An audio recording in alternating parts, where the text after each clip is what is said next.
Almost 50 years ago, the last congressional hearings into MKUltra took place just a short walk from here in the Dirksen Senate Office Building. At those hearings, convened in August and September of 1977, representatives of the CIA told Congress and the American people that its 25-year effort to control human behavior had been a colossal failure. Because I believe Congress was never told the truth about what this program actually achieved. In fact, I believe the agency misled Congress in 1977 when it characterized MKUltra as a failure. My name is Tom O'Neill, and in 1999, I accepted a magazine assignment to write a story about murders committed by a group of hippies called the Manson Family. For those unfamiliar with this horrific episode of American history, in the summer of 1969, 4 young people acting on the orders of a cult leader named Charles Manson went to the home of movie director Roman Polanski and murdered everyone they found there, including his 8.5-month pregnant wife, the actress Sharon Tate. The victims were complete strangers to their killers. The following night, Manson's followers murdered another couple in the same grisly fashion. At the time I accepted the assignment, I'd never heard of MKUltra, and I wouldn't for another 2 years after I'd missed countless deadlines, lost the assignment, and fallen down a nightmarish rabbit hole trying to answer the question I couldn't quite shake. How had Manson, a barely literate ex-con, acquired the ability to persuade ordinary young people to murder complete strangers simply because he had told them to? The pursuit of the answer to that question led me to Dr. Louis Jolyon West, known to his friends as Jolly. West was one of the most influential psychiatrists in America. During his career, he crossed paths with some of the most controversial events of the 20th century, including the Patty Hearst kidnapping case and the aftermath of the John F. Kennedy assassination investigation. In 1977, West was one of 7 academic researchers named in a front-page New York Times story alleging that the CIA had used American universities, hospitals, and prisons as secret laboratories for experiments involving LSD and other drugs on unwitting human subjects. West vigorously denied the allegations. He acknowledged that the agency had approached him, but insisted he had refused because he said LSD was too dangerous and unpredictable to be used on humans. He added that he limited all of his research with LSD to animals. The revelations in the Times led directly to the congressional hearings held later that year. West's denials, however, were effective. He was never investigated, and his name never came up at the hearings.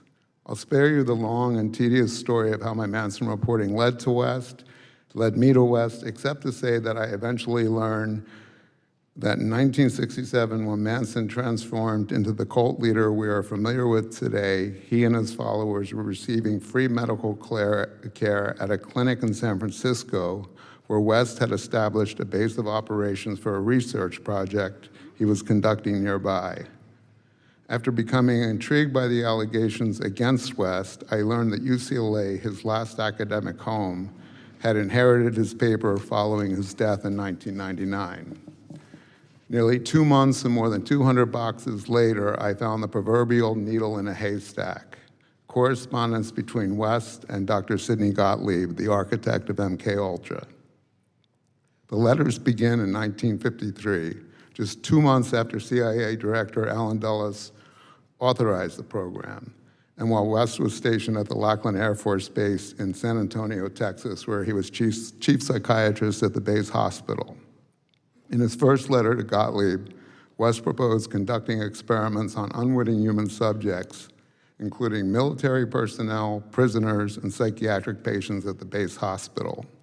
He then outlined the experiments themselves in 6 more pages that could have been written by Joseph Mengele. Using LSD in combination with hypnosis, West proposed inducing confusion, amnesia, and specific mental disorders in people who would remember nothing of their interaction with him afterward. He sought to develop techniques to extract true information and implant false information in unwilling subjects, and to alter the attitudes and beliefs of, quote, previously loyal individuals In other words, to completely switch their allegiance from one group or leader to another. But it was another sentence at the end of that letter that stopped me cold. These experiments, he wrote, must eventually be put to test in practical trials in the field. Gottlieb's response could hardly have been more enthusiastic. My good friend, he wrote, I had been wondering whether your apparent rapid and comprehensive grasp of our problems could possibly be real. You have indeed developed an admirably accurate picture of exactly what we are after. West replied that there was no more vital undertaking conceivable in these times. There was another document in West's papers that had even more significant implications. It was a 14-page report that West wrote in 1956, just 3 years after he contracted with the CIA. In the report, West described administering LSD and other drugs in conjunction with hypnosis on unwitting human subjects, and then he made a remarkable claim. He announced that he had learned how to replace true memories with false memories in people without their knowledge. In other words, he clarified, it has been found to be feasible to take the memory of a definite event in the life of an individual and, through hypnotic suggestion, bring about the subsequent conscious recall to the effect that this event never actually took place, but that a different fictional event actually did occur.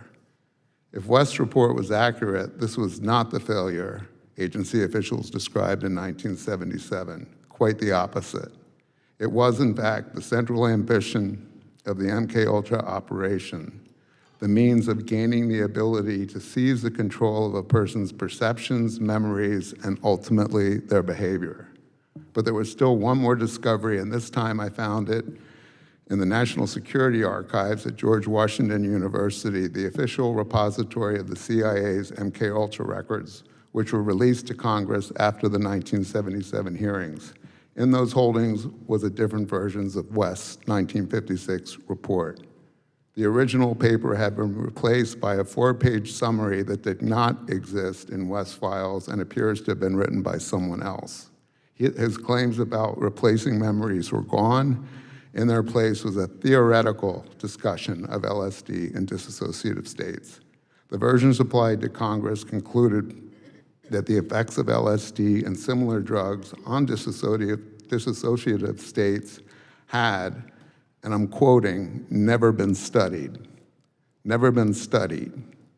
In the original report, West discusses observations from his own experiments, including detailed descriptions of using LSD to, as he wrote, speed the induction of the hypnotic state and deepen the trance in subjects. Those passages have been removed in the report turned over to Congress. The discrepancy could not have been more stark. Nearly 50 years ago, another congressional committee believed it had been given the truth about MKUltra. It had not.